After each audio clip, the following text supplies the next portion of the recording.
মানবতাবিরোধী অপরাধ মামলায় পলাতক সাবেক প্রধানমন্ত্রী শেখ হাসিনার অনুপস্থিতিতেই আজ শুরু হবে অভিযোগ গঠনের শুনানি।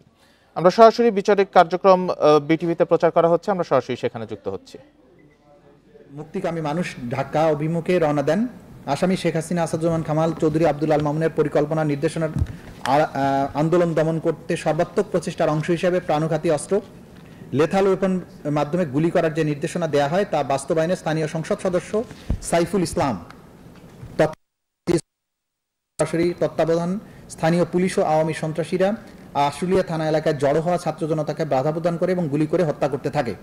শেখ হাসিনার পতন এবং দেশত্যাগের পর মুক্তিকামী ছাত্র জনতার বিজয় উৎসব করার জন্য রাজপথে নেমে আসলে আসামিদের পূর্বের নির্দেশের ধারাবাহিকতায় আশুলিয়া থানার আশেপাশে পুলিশ এবং আওয়ামী লীগের সশস্ত্র সন্ত্রাসীরা রাইফেল, শটগান, এসএমজি সহ নানা ধরনের আগ্নেয়াস্ত্র সজ্জিত হয়ে বিজয় উল্লাসরত সাধারণ ছাত্র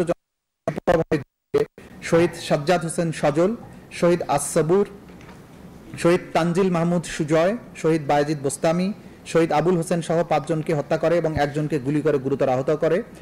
এরপর আনুমানিক বিকাল 4টা থেকে 5টার মধ্যে ওই সমস্ত পুলিশ এবং আওয়ামী সন্ত্রাসীরা শহীদ হওয়া 5 জন যথাক্রমে সাজ্জাদ হোসেন সজল, শহীদ আসসাবুর, শহীদ তানজিল মাহমুদ সুজয়, শহীদ বায়েজিদ বোস্তামি, শহীদ আবুল হোসেন সহ মোট 5 জনের মৃতদেহ এবং একজনকে জীবিত ও গুরুতর আহত অবস্থায় একটি প্যাডেল ভ্যানে করে হাত পা ধরে নিক্ষেপ করে এবং একত্রিত করে। তারপর মৃতদেহ এবং একজনকে জীবিত ও গুরুতর আহত অবস্থায় উঠিয়ে উক্ত মৃত এবং জীবিত দেহগুলোকে পেট্রোল ঢেলে আগুন ধরিয়ে দেয়। ওই সময় গুরুতর আহত ব্যক্তিকে হাত পা নাড়াতে দেখলেও নিষ্ঠুর এবং বর্বর পুলিশ তাকে উদ্ধার না করে বা চিকিৎসার ব্যবস্থা না করে আরও জ্বালানি কাঠ আগুনে নিক্ষেপ করে 6 জনকে পুড়িয়ে অঙ্গারে পরিণত করে, যা আসামিদের জ্ঞাতসারে পরিচালিত হয়েছে বলে সহজে অনুমান করা যায়। এহেন কাজের মাধ্যমে আসামিগণ হত্যা, নির্যাতন, মৃত জীবিত মানুষকে আগুন লাগিয়ে পুড়িয়ে অমানবিক আচরণ করার অপরাধসমূহ সংগঠনের নির্দেশ, প্ররোচনা, উস্কানি, সহায়তা, সম্পৃক্ততা এবং ষড়যন্ত্রের মাধ্যমে the international crimes tribunal act 1973 32A GH 414243 ধারার মানবতা বিরোধী অপরাধ সংগঠন, যা একই আইনের 20(2) এবং 20(a) ধারায় শাস্তিযোগ্য অপরাধ।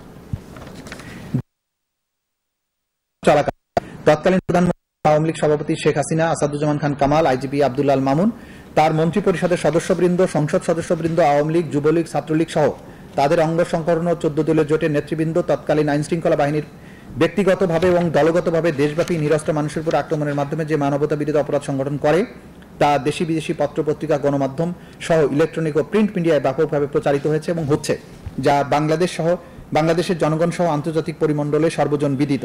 তদুপরি উক্ত অপরাধসমূহ জাতিসংঘ সহ বিভিন্ন আন্তর্জাতিক সংস্থা কর্তৃক অনুসন্ধানেও প্রমাণিত। উপরোক্ত অপরাধসমূহ কমন নলেজ ও জুডিশিয়াল নোটিস হিসেবে গ্রহণ করার এখতিয়ার ইন্টারন্যাশনাল ক্রাইমস ট্রাইব্যুনাল অ্যাক্ট 1973 এর 19-3 ধারার অধীনে আন্তর্জাতিক অপরাধ ট্রাইব্যুনালে রয়েছে।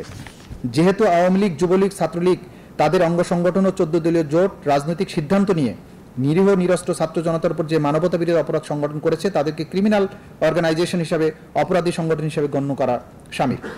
যেহেতু তদন্ত প্রতিবেদন, দালিলিক, মৌখিক সাক্ষ্য পর্যালোচনায় আসামিদের বিরুদ্ধে জুলাই বিপ্লব চলাকালে 14 জুলাই থেকে 5 আগস্ট পর্যন্ত বাংলাদেশে সংগঠিত মানবতা বিরোধী অপরাধের অংশ, যা international crimes tribunal act 1973 32A GH 414243 এবং ধারায় অপরাধ প্রমাণিত হয়েছে, যা উক্ত আইনের 20(2) এবং 20(a) ধারায় শাস্তিযোগ্য অপরাধ। মানবতা বিরোধী অপরাধের মামলায় আন্তর্জাতিক অপরাধ ট্রাইব্যুনালে শেখ হাসিনার অনুপস্থিতিতে অভিযোগ গঠনের শুনানি শুরু হয়েছে। সেখানে বক্তব্য উপস্থাপন করছিলেন চিফ প্রসিকিউটর তাজুল ইসলাম। সরাসরি ছিলাম সেখানে।